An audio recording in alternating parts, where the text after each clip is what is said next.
গেছি মনে করেছি। সাকিনা বলতে আল্লাহ তোমার মেহেরবানি, অন্তত আজ ঘুমান্ত হালাতে পেয়েছি। আমি এমন সময় পিট পিট করে দেখতেছি, অল্প অল্প চোখ খুলে দেখতেছি সাকিনা কি করে দেখবো। হঠাৎ করে দেখি হযরতে সাকিনা যে বাক্সের মধ্যে হযরতে আলী আসগরের মাথা রাখা ছিল, ওই ছোট্ট বাচ্চা আলী আসগরের ওই বাক্সর কাছে গিয়েছে, বাক্সটাকে খুলেছে, খুলে ওই ছোট্ট আলী আসগরকে কোলে করে মাথাটাকে নিয়ে কোলে করে বলতেছে, ভাই আলী আসগর ঘুমিয়ে যাও, ঘুমিয়ে যাও, পানি তো পান করাতে পারিনি, হাউজে কাউসার পান করে দিয়েছো। ভাই আমার, আমি সাকিনা তোমাকে নিয়ে কত আনন্দ করতাম, কিন্তু হলো না, দুশমনের দল আজ কয়েকদিন হলো আমার কোলে তোমাকে দিল না। হযরতে সাকিনা রোনাজারি করতেছে, সঙ্গে সঙ্গে হারিস ইবনে উকাদা বলতে চাইছে, আমার মনে হয় যেন আমার কলিজাটা ফেটে যাবে। অনেকক্ষণ ওই ভাইয়ের মাথাটাকে নিয়ে আপনার রোনাজারি করার পরে ভাইকে রেখে দিয়ে এবার চলে গেলেন হযরতে আলী আকবরের মাথা মোবারক যেখানে। আলী আকবরের মাথাটাকে নিয়েছে, কান্না করতেছে, ভাই আলী আকবর তুমি হলে আমার নানুজান রাসূল পাক সাল্লাল্লাহু আলাইহি ওয়াসাল্লামের প্রতিচ্ছবি ছিলেন। ও ভাইজান, আপনি আমাকে কত সোহাগ করতেন, ভাই হারিয়েছেন। হযরতে সাকিনা এমনি করে আপনার কিনা রোনাজারি করতেছেন। সব শেষে হারিস ইবনে উকাদা বলতে চায়, আমি দেখলাম সাকিনা চলে গেল। হযরত ইমাম হুসাইন পাকের মাথা, যে মাথায় আপনার বাক্সের ভিতরে রাখা কিন্তু তালা দেওয়া রয়েছে, বাবা আমার সাকিনা কিন্তু সব দেখতেছে। এমন সময়তে সাকিনা দুটি হাত উঠিয়ে দিয়েছে। হারিস ইবনে উকাদা বলতে চায়, না জানি আজ বুঝি খোদার গজব নাজিল হয়ে যাবে, আজ বুঝি আল্লাহর গজব নাজিল হয়ে যাবে। যদি গজব নাজিল হয় আমরা তো ধ্বংস হয়ে যাব। সাকিনা দুটি হাত তুলে দোয়া করে, আল্লাহ ইউসুফ পয়গম্বরের জন্য একটা তালা নয় ৭৭টি তালা তুমি খুলে দিয়েছো। আয় আল্লাহ পাক, আল্লাহ তাআলা ইউসুফ আলাইহিস সালামের জন্য তুমি যদি ৭টি তালা খুলে দিতে পারো, এটি তো ৭টি তালা নয়, এটা হলো একটি তালা, আমি সাকিনার জন্য কি খুলে দিতে পারো না? আয় আল্লাহ, আমি সাকিনা আমার আব্বা জানকে অনেকদিন দেখিনি, আমি আমার আব্বা জানের বুকের উপরে না পেলে আমি ঘুমাতাম না, আমি আমার আব্বা জানের দেখতে চাই, আল্লাহ তালাটাকে খুলে দিন। আল্লাহর নবীর নওয়াসা ইমাম হুসাইনের কল্লা সাকিনা হাত নামিয়ে তালাতে হাত দিতে দেরি, তালা খুলে নিচে পড়তে দেরি হলো না। হারিস ইবনে উকাদা বলছে, আমি দেখতে চাই সাকিনা কি করে। ইতিমধ্যে দেখলাম বাক্সের তালা যখন খুলে নিচে পড়ে গেল, সঙ্গে সঙ্গে ইমাম হুসাইন পাকের মাথাটাকে, ইমাম হুসাইন পাকের মাথাটাকে আপনার নিয়েছে, এমন আলো হয়ে গেল, পুরা ঘর আলোয় আলোকিত, আসমান থেকে যেন নূরের জ্যোতি ঝলক মারতেছে। ইমাম হুসাইন পাক রাদিয়াল্লাহু তাআলা আনহু মাথা মোবারককে আপনার কিনা নিয়ে এমন সময়তে সমস্ত কিছু রক্তগুলো মুছতেছে, চুমা খাচ্ছে বারবার, আর আপনার কিনা রোনাজারি করতেছে, আব্বুজি আব্বুজি এই দুশমনের দল আপনার সঙ্গে কেমন ব্যবহার করে। এ বাবাজি আমার সোনা মানিকেরাও, ইমাম হুসাইন পাক রাদিয়াল্লাহু তাআলা আনহু ইনি এমন ছিলেন, জিন্দা ছিলেন। এ বাবাজি আমার সোনা মানিকেরাও, কোরআন মাজিদের ২ নম্বর আয়াত, দ্বিতীয় পারার আয়াতে কারিমা তেলাওয়াত করছেন, আল্লাযীনা ইযা আসাবাতুহুম মুসিবাতুন ক্বালু ইন্না লিল্লাহি ওয়া ইন্না ইলাইহি রাজিউন। জোরে কন্না সুবহানাল্লাহ। ইমাম হুসাইন পাকের মাথা কেটে যাওয়ার পর আল্লাহর কোরআন ভুলেনি। আল্লাহ পাক কোরআন শরীফে বলেন, ওয়ালা তাহসাবান্নাল্লাযীনা কুতিলু ফি সাবিলিল্লাহি আমওয়াতান বাল আহইয়াউ ইনদা রাব্বিহিম ইউরযাকুন। আল্লাহ রাস্তায় যারা মৃত্যুবরণ করে তারা মরে গেছে এমন চিন্তাও করো না। বেরেনে এনো না যে তারা মরে গেছে, বরং তো তারা জীবিত, আল্লাহ পাকের পক্ষ থেকে তারা রুজি পেয়ে থাকেন। জোরে বলে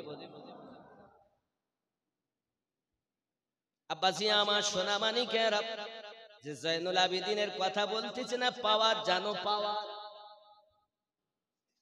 পাওয়ারের কথা বলি বাবা, চলুন না গিয়ে যাই। সোনা মানিক আমার অনেক কথা ইমাম হুসাইন পাক রাদিয়াল্লাহু তাআলা আনহুর মাথা মোবারকের সঙ্গে আলী মাকামের আওলাদের সঙ্গে কি বেহুরমতি করেছে ইয়াজিদ। ইতিপূর্বে কারবালার অনেক ঘটনা বলেছি, পাদরি কলেমা পড়েছে, সেগুলো আছে ইন্টারনেটে। এখন যেগুলো বলছি এগুলো নেই, নতুন, এজন্য ঘটনা জানা মোটামুটি শোনা। কারবালার মাটি থেকে রওনা হয়েছিলেন 13ই মুহররম, আর মদিনায় পৌঁছিয়েছিলেন ওই কাফেলা 27 রমজান। কথা বুঝতে পেরেছেন? কারবালা 13 তারিখের কথা বলছি আমি। কারবালার মাটি থেকে রওনা দিয়েছেন 13ই মুহররম, আর ওই আওলাদ গুলোকে সমস্ত দেশ বিদেশ ঘুরিয়ে মদিনায় নিয়ে যাওয়া হচ্ছে। 27 রমজান ছিল তখন।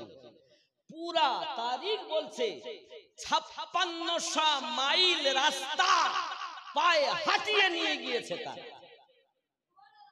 5600 মাইল রাস্তা রাসূলের আওলাদ ইমাম জয়নুল আবেদিন সহ আম্মা জান জাইনাব, হযরত আলী কারামাল্লাহু ওয়াজহুর কন্যা, ইমাম হুসাইনের বোন, তো উনি যখন 27 রমজান মদিনায় পৌঁছিয়েছিলেন, আমি বলবো আপনাদের কাছে এই মদিনায় যাওয়ারও ঘটনা। চলুন দেখি ইমাম জয়নুল আবেদিনের পাওয়ার। খেয়াল করবেন, আজ আহলে বায়াতের ওয়াজ নেই, ওয়াজ শুধু অন্যরকম। এই মুহররমের ফজিলত, মুহররমে এটা করা যাবে না, মুহররমে ওটা করা যাবে না, এই হলো ওয়াজ।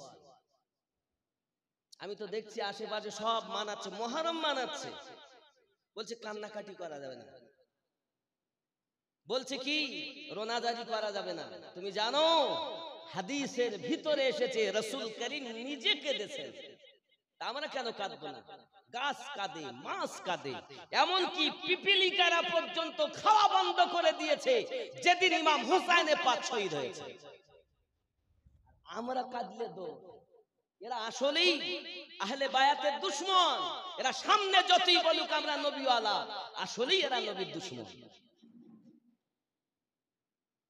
আব্বাসি আমার সোনা মানিক জয়নুল আবেদিনের পাওয়ার দেখুন।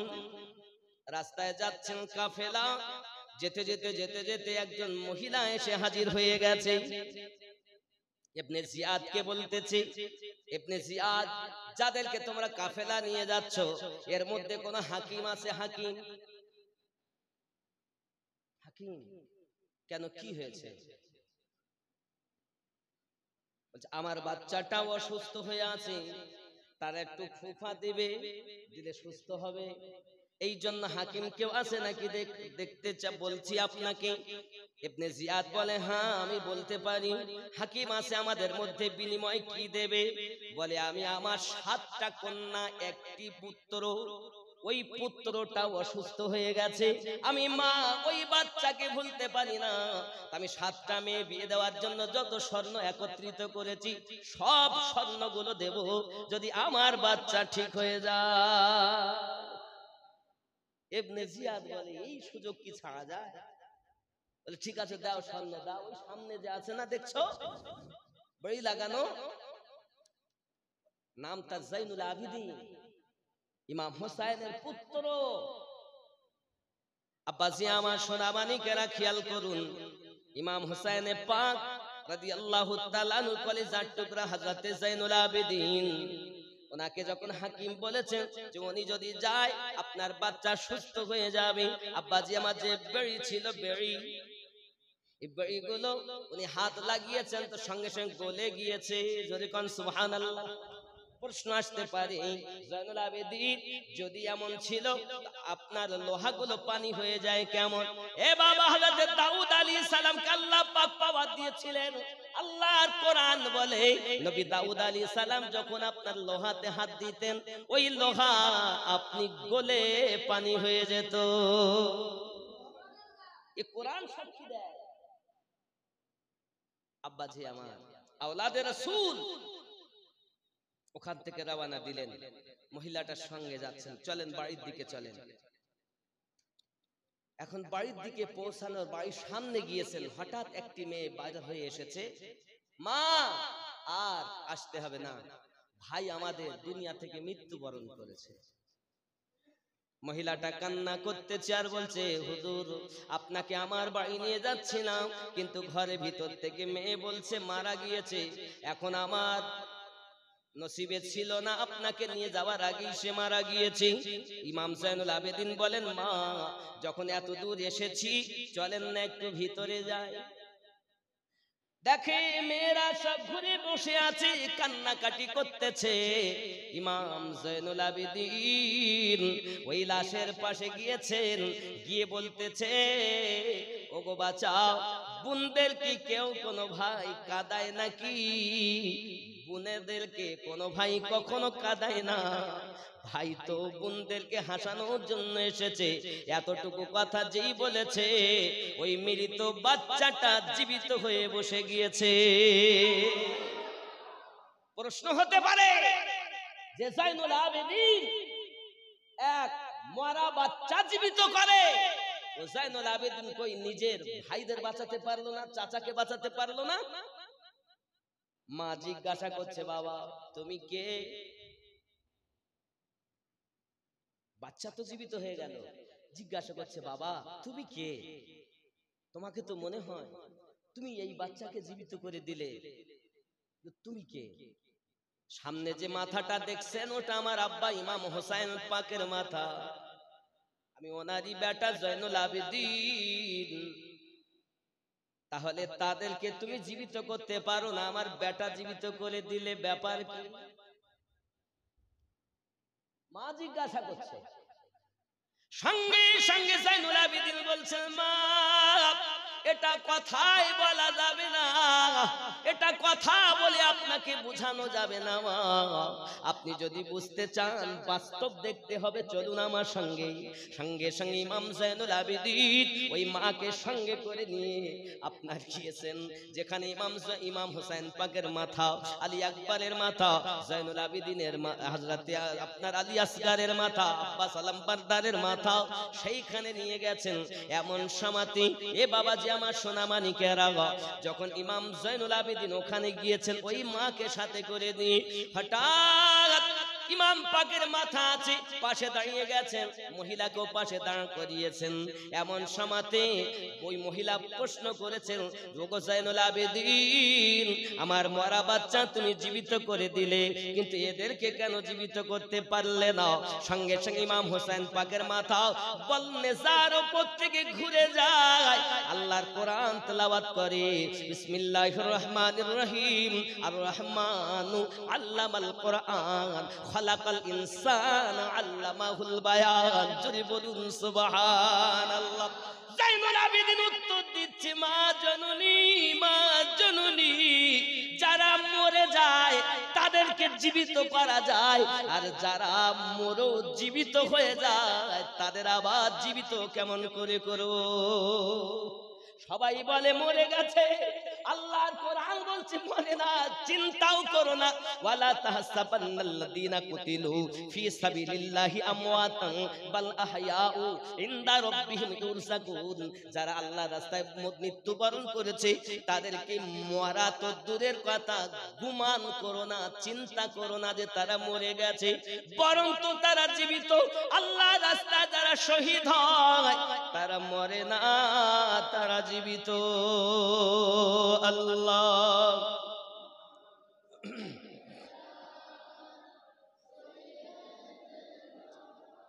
মাওলানা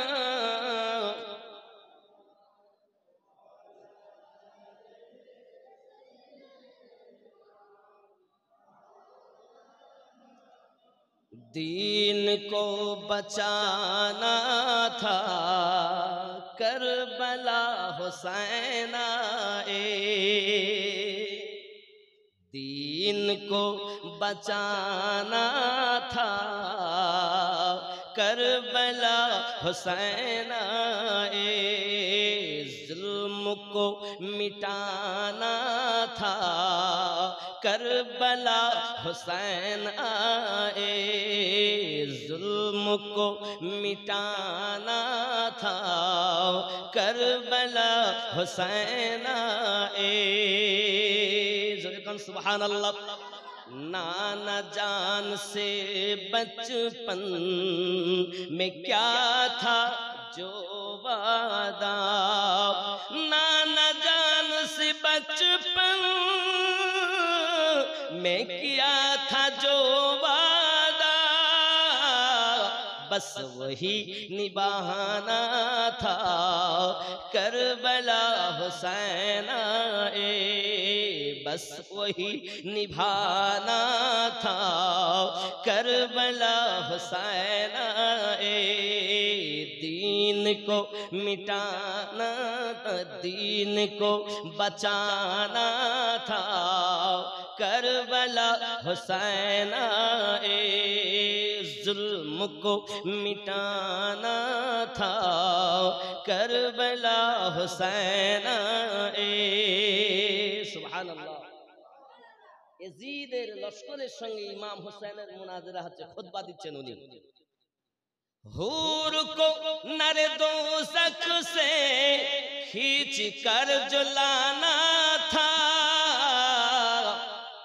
ইমাম হুসাইন যখন খুতবা দিলেন কারবালায়, তো ইয়াজিদের দল থেকে সর্বপ্রথম যে এসেছিলেন ও ছিল হুর ইবনে ইয়াজিদ, হুর বিন ইয়াজিদ। ইয়াজিদের দল ছেড়ে ইমাম হুসাইনের পক্ষে এসে কালেমা পড়ে সাক্ষী দিয়েছিলেন। আর সর্বপ্রথম ওই কারবালার মাটি যে শহীদ হয়েছিল, ওই নব ইসলামে দীক্ষিত হুর ইবনে ইয়াজিদ শহীদ হয়েছিলেন। 110 জনকে কারবালার মাটিতে কতল করে দিয়েছিলেন ওই হুর ইবনে ইয়াজিদ। জোরে বলুন সুবহানাল্লাহ। हूर को नर दोज़ख से खींचकर जो लाना था, जन्नती बनाना था,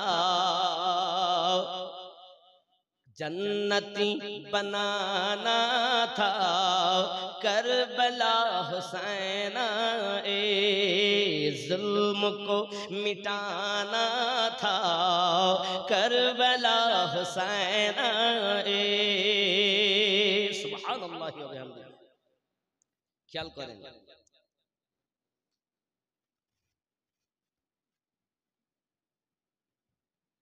सर कटे तो कट जाए हक का साथ मत छोड़ो, सर कटे तो कट जाए हक का साथ मत छोड़ो, बस यही बस सब ये सबक पढ़ाना था करबला हुसैन आए, सबक पढ़ाना था करबला हुसैन आए, दीन को बचाना था करबला हुसैन आए।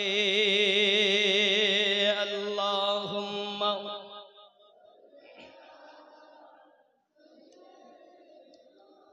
मौलाना मुहम्मद व अला आलि सय्यिदिना। ইমাম হুসাইনুল আবেদিন বলেন, মা জননী, মা সন্তানটাকে বাঁচানোর জন্য হাকিম রূপে তুমি স্বর্ণগুলো সব দিয়ে দিয়েছো। ওগো জননী মা, চিন্তার কোনো কারণ নাই, আপনি এক চাদরে কিছু মাটি ভরে নিয়ে আসুন।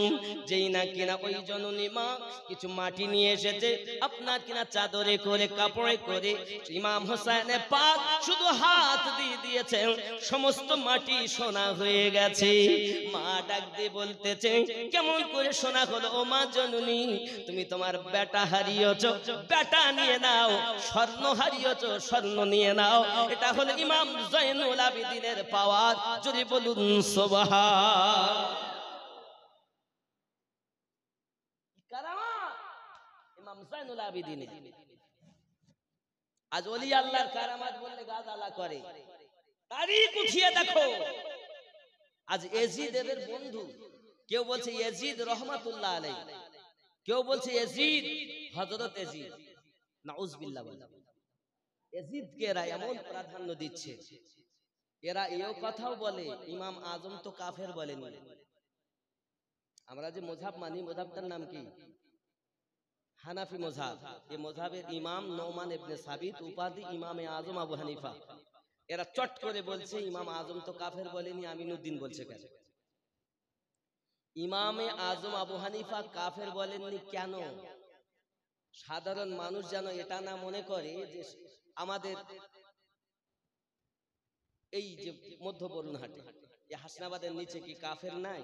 কাফের মানে কি? যে দ্বীনে নাই, নাকি ইসলাম ধর্ম গ্রহণ করেনি তাকে কাফের বলে। এরকম কাফের যেন না মনে করে। আমি ইমাম আজম যদি বলতাম ইয়াজিদ কাফের, তাহলে এরকম লোক হয়তো মনে করতো। এজন্য আমি ইমামে আজম তাকে কাফের বলিনি কেন? লোক যেন সাধারণ কাফেরের মতো না ভাবে। কথা বুঝতে পেরেছেন? ইয়াজিদ এত বড় বদমাইশ, নিজের খুব হেফাজতের সঙ্গে বলছি, খেয়াল করেন, নিজের সতেলি মা, সৎ মা, তার সঙ্গে পর্যন্ত জেনা করেছে। নিজের ফুপুর সঙ্গে জেনা করেছে। ইয়াজিদ নিজের এলাকায় যত সুন্দরী মেয়ে দেখত, সমস্ত মেয়েকে ইয়াজিদ ভোগ করত। তারিখ উঠিয়ে দেখো। তুমি বলছো আমিনুদ্দিন কেন বলছে? ঘরের কথা বলিনি। তোমরা যাকে মানো ইবনে তাইমিয়া শাগরিদ ইমাম ইবনে কাসিরের কিতাব পড়ে দেখো, তিনি পর্যন্ত একই কথা লিখেছেন। আপনি বলছেন মন গড়া কথা বলছি না, ফুপুর সঙ্গে জেনা করেছে। নিজের সতল কোন কন্যা যদি ভালো দেখেছে এলাকায়, সকলের সঙ্গে জেনা করেছে, তার নাম ইয়াজিদ। আর এরা লম্বা টুপি, লম্বা জামা গায়ে দিয়ে, লম্বা দাড়ি রেখে বলছে ইয়াজিদকে কাফের বলা যাবে না। এই সব মৌলবীর দল, এদেরই বংশ ইমাম হোসেনকে শহীদ করেছে। ইয়াজিদকে রহমাতুল্লাহ আলাইহি বলতে কণ্ঠ তো হয় না, কিন্তু ইমাম হোসেনের প্রতি এরা আঘাত করে। বলছে ইয়াজিদ কাফের কি করে হলো? ইয়াজিদ তোমার কাছে ভালো হয়ে গেল। হ্যাঁ, বুঝতে পেরেছি। যদি কারবালার মাটিতে তোমরা থাকতে, তো তোমরা ইয়াজিদের পক্ষে নিতে। এই মৌলবি, এই মুহাদ্দিস, এই মুফতিয়ানে কেরাম, এই মোল্লার দল যদি ওই দিন 61 হিজরিতে কারবালায় থাকতো, তো নিশ্চিত আমার বিশ্বাস এই মৌলবিরা ইয়াজিদের পক্ষ দিত, যারা ইয়াজিদকে রহমাতুল্লাহ আলাইহি বলেছে। বলছে ইয়াজিদ জান্নাতি। বলছে ওই 100 রাকাত নফল পড়তো, তাহাজ্জুদ পড়তো। আপনি ইউটিউব খুলবেন তো দেখবেন মৌলবীদের ঢের লেগে যাচ্ছে একই কথায়। তারিখ খুলে দেখো, ইসলামের ইতিহাস খুলে দেখো। ইয়াজিদ তোমার কাছে বন্ধু। বাবাজি আমার, পৃথিবীর জমিনে সব থেকে ফেরাউন ও নমরুদ, আবু জাহেল, এদের থেকে পৃথিবীর জমিনে যদি সব থেকে বড় পাপী থাকে, নাম্বার 1 সে হলো ইয়াজিদ। সে হলো ইয়াজিদ, বড় বদমাইশ। এর মতো পাপী আর জগতে দ্বিতীয় নাই। আর আপনি বলছেন ইয়াজিদ রহমাতুল্লাহ আলাইহি, নাউযুবিল্লাহি মিন যালিক। আল্লাহ এদের বুঝ শক্তি দেখ। আজ মানুষকে আহলে বায়াত থেকে দূরে সরিয়ে আলাদা অন্যদিকে নিয়ে গিয়েছে এই আমার মতো মৌলবীরা। আব্বাজি আমার, সোনা মানিক, ভালো করে বুঝে নেন, ইমাম হোসেন পাক রাদিয়াল্লাহু তাআলা আনহু পৃথিবীর সরজমিনে তিনি গর্দান কাটিয়ে দিয়েছেন, ইসলামকে বাঁচিয়ে গেছেন। ওনার পুত্র ইমাম জাইনুল আবেদিন স্বর্ণ দিলেন ফিরি, আব্বাজি আমার বাচ্চা দিয়ে দিলেন জীবিত করে। আল্লাহ পাক আল্লাহ তাআলা ক্ষমতা তাকে দিয়েছেন। এই সোনামানিকের এতটুকু নয়, আপনি যদি ইয়াজিদের দালালি করতে চান, আপনাকে আমি বলবো বাবা, যখন ইবনে জিয়াদের কাছ থেকে নিয়ে আব্বাজি আমাদের দামেশকে পৌঁছালো, ইয়াজিদের সম্মুখে ইমাম পাকের মাথা মোবারকা পৌঁছানো হলো। যখন হযরতে সাকিনা, হযরতে যায়েনব, হযরতে ফুজ্জা, এমনি করে আপনার মহিলাদেরকে 64 জন মহিলা যখন পৌঁছানো হলো, ইমাম হোসেন পাকের মাথা ইয়াজিদের দরবারে স্বর্ণের মানে ঢেকে প্লেটে করে ইয়াজিদের সামনে রাখা হয়েছে। হযরতে সাকিনা দূরে দাঁড়িয়ে আছে। আব্বাজি আমার এখন ছোট মেয়েটাকে দেখে ইয়াজিদ ডাকছে, এদিকে পাশে এসেছে। তো মেয়েটাকে বলছে পানি খাবে, পানি। কথা বলতে পারছেন না। তো সাকিনার গলায় যে বেড়ি লাগানো ছিল এত টাইট যে গলায় দাগ পড়ে গেছে। নবীর ঘরের আওলাদ, এমন সময় বলছে পানি খাবে তো খাও। এখন ওই ওপর থেকে যেমন খানজার থালাতে রাখা মাথা, ওপর থেকে কাপড়টা তুলে দিয়েছে। তো দেখছি ইমাম হুসাইন পাকের মাথা মোবারক কান্না শুরু করে দিয়েছেন হযরতে সাকিনা। ইয়াজিদ নিজে একটি লাঠি নিয়ে ইমাম হুসাইন পাকের ওই ঠোঁটে লাঠি দিয়ে গুতা দেয়, এমন করে গুতা দেয়, যার আঘাতে ইমাম হুসাইন পাকের ঠোঁট কেটে গিয়ে রক্ত বাড়ানো শুরু হয়ে গেছে। ইয়াজিদ রহমাতুল্লাহ আলাইহি হয়ে গেল না? বলে ইয়াজিদের কোনো দোষ নাই। দরবারে, নিজের দরবারে পৌঁছানোর পরেও আহলে বায়াতের আওলাদের সঙ্গে যে ব্যবহার করেছে ইয়াজিদ, পৃথিবীর জমিনে আমি তো মনে করি এর মতো দ্বিতীয় কোনো পাপী নাই। ইয়াজিদের মতো পাপী। আর ইয়াজিদকে যারা রহমাতুল্লাহ আলী বলে, মনে করে নেবেন এ হলো ছদ্মবেশী শয়তান, এই হলো গিরগিটি। আপনার কাছে আপনার মতো, ওদের কাছে ওদের মতো। যত বড়ই মুহাদ্দিস হোক, আহলে বায়াতের যাদের প্রতি দরুদ না পড়লে নামাজ হয় না, তাদের অপমান ইয়াজিদ করেছে। দামেস্কের বাজারে ঘুরিয়েছে, সিরিয়ার বাজারে ঘুরিয়েছে। আব্বাসি আমার, ইয়াজিদকে কুত্তা বলা হয়। এর মরণ হয়েছে কিভাবে জানেন? ইয়াজিদের মরণটা একটু বলে নেই, কারণ ইয়াজিদের পৃথিবীর জমিনে খেয়াল করেন, ইয়াজিদ খুব কিতাবের ভিতরে আসতেছে, ইয়াজিদ ছিল এমন দুনিয়ার বুকে সব থেকে বড় ফাসিক ও ফাজির বদমাইশ মানুষ। তার অভ্যাস ছিল, ইয়াজিদ কা দোস্ত সারজুন থা, যার নাম, ইয়াজিদের একটা বন্ধু ছিল যার নাম সারজুন। সারজুন বলছে, আরে আপনি ইমাম কাসিরের কিতাব পড়ে দেখুন, ইমাম তাইমিয়া ছাত্র ইমাম ইবনে কাসির, আপনি পড়ুন। সে লিখছে, আমাদের ঘরের কথা বলছি না, তোমাদের ঘরের কথা বলছি। আমাদের ঘরের কথা বললে তো তোমরা মানবে না, আমি জানতাম। তোমাদের ঘরের কথা বলছি। ইবনে তাইমিয়ার ছাত্র শাগরিদ ইমাম ইবনে কাসিরকে পড়ে দেখো। তিনি লিখছেন যে এই ইয়াজিদের এক দোস্ত ছিল যার নাম ছিল সারজুন।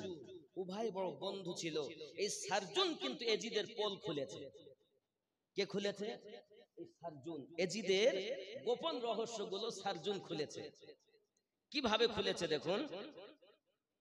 বলছে ইয়াজিদ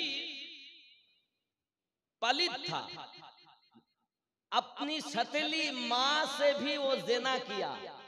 নিজে সতলা মা, সৎ মা আমরা যাকে বলি, তার সঙ্গে পর্যন্ত জেনা করে, নিজের ফুপু তার সঙ্গে পর্যন্ত জেনা করেছে। আব্বাসি আমার, এই সারজুন লাস্টে একটা ঘটনা লিখছে দেখেন। ইসাইদের একটা মহিলা ছিল, মহিলা, এই মহিলাকে দেখে এজিদ একদম তার প্রেমে পড়ে যায়। আসলে তো প্রেম না, আসলে ও হলো নাফসের খয়েশ। আর এজিদের গায়ে লোম ছিল, যেমন দেখেছেন শুকরের গায়ে লম্বা, বকরি ছাগলের গায়ে লোম আছে কিন্তু হাত দিতে মন চায়, আর শুকরের গায়ে যে লোম আছে দেখি কেন মনে হয়। এইরকম অবস্থা ছিল ওই এজিদের। আমরা বলিনি, ওদের কেতাবি লেখা আছে। আব্বা আমার, এজিদের হালাত, এজিদ এমন অবস্থা ছিল।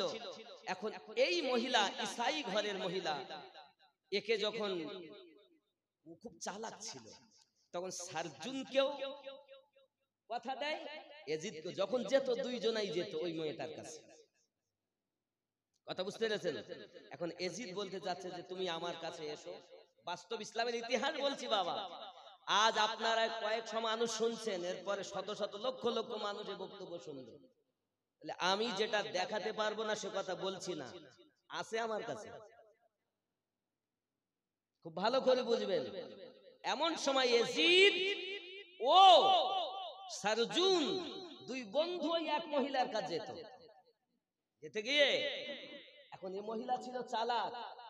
তখন এ বলছে, শোনো আমি তোমাকে বিবাহ করব, তবে এবার দিন যেন তুমি সার্জুনকে আনবে না, তুমি একাই আসবে।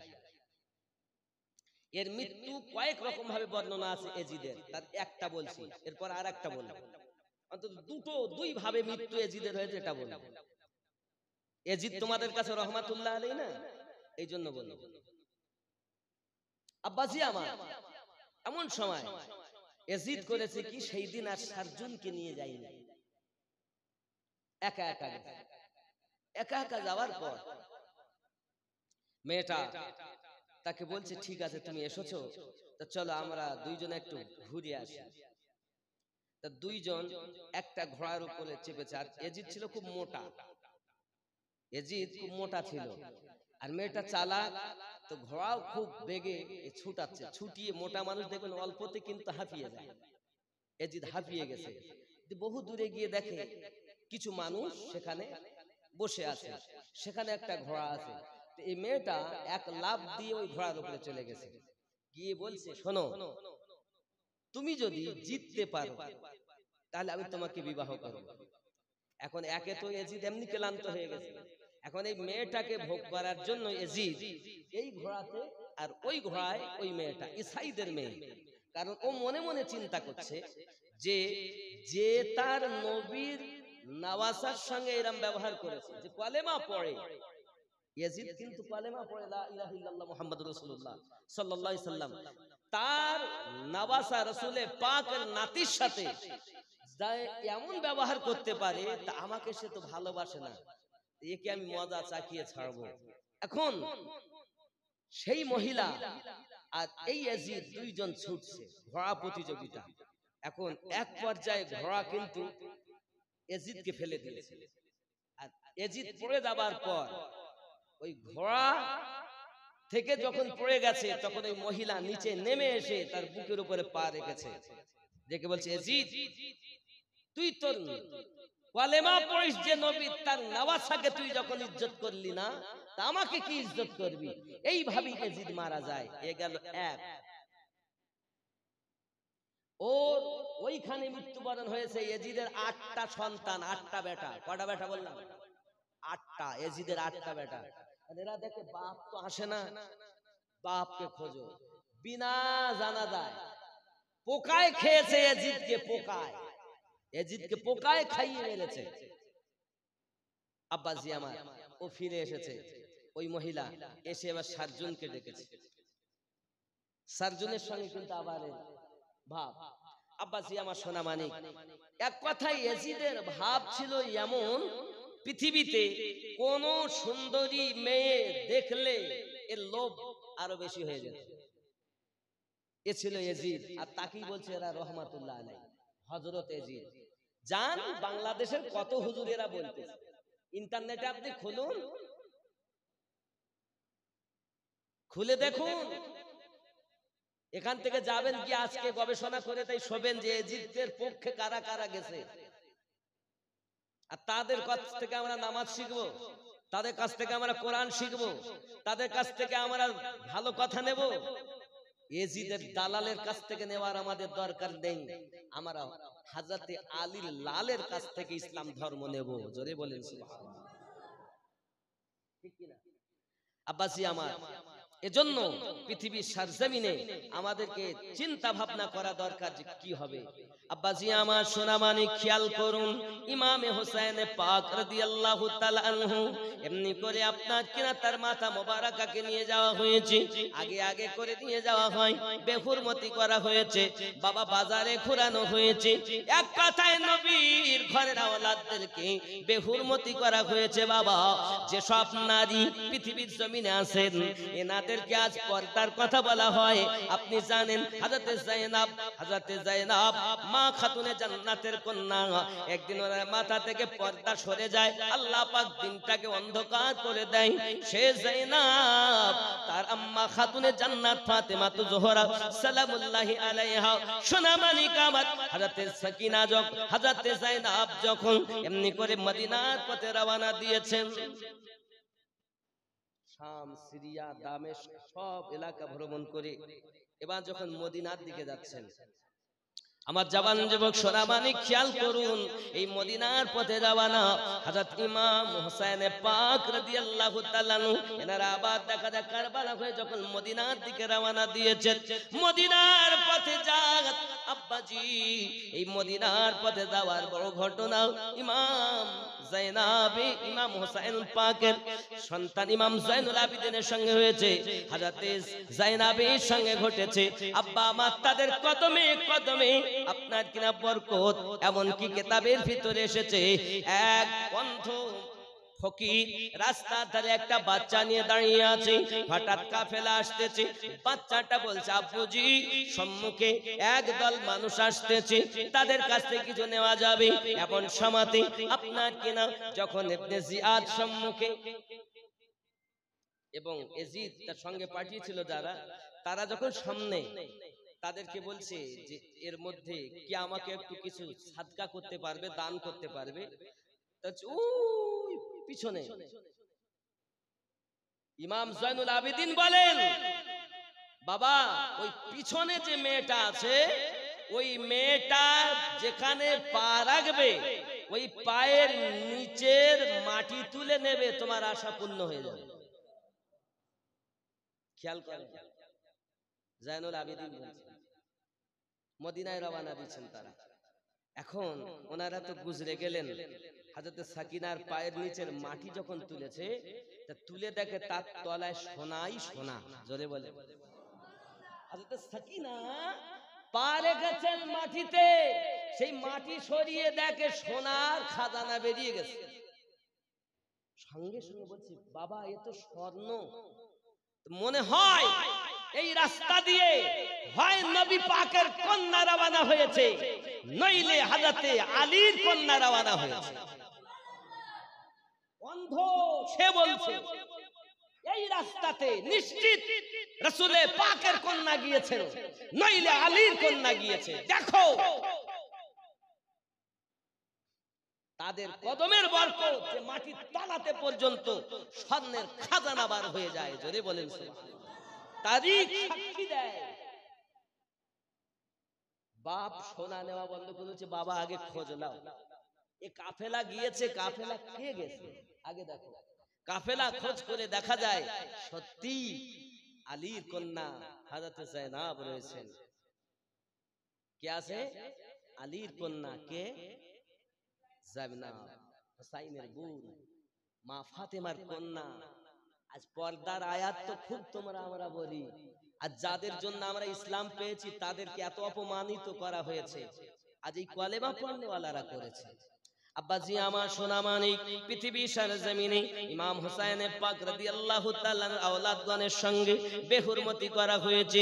আব্বাজি ওইদিকে যে মা তার বাচ্চা ফিরে পেয়েছিল তারা কলেমা পড়ে মুসলমান হয়ে গেল, এদিকে যারা আপনার ফকির ছিল তারাও কলেমা পড়ে মুসলমান হয়ে গেল।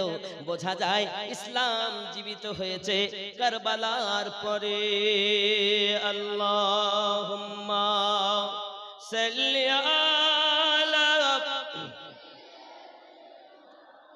मौलाना मुहम्मद व अला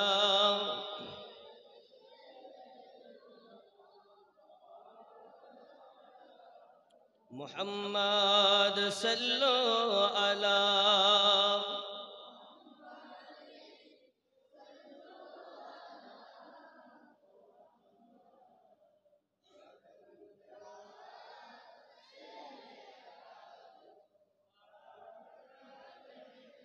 मोहम्मद हरदम ज़बां से निकालो शफी अना मोहम्मद अल्लाहुम्मा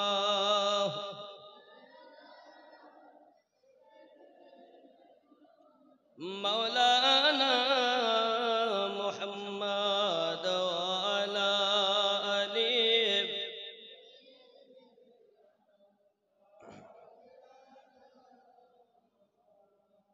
मुझे कूफा वालों मुसाफिर न समझो मुझे कूफा वालों मुसाफिर न समझो मैं आया नहीं हूँ बुलाया गया हूँ। सुभान अल्लाह। मुझे कूफा वालों मुसाफिर न समझो मैं आया नहीं हूँ बुलाया गया हूँ। मैं मेहमान बना कर सताया गया हूँ। मैं रोया नहीं हूँ रुलाया गया हूँ। मुझे कूफा वालों मुसाफिर न समझो मैं आया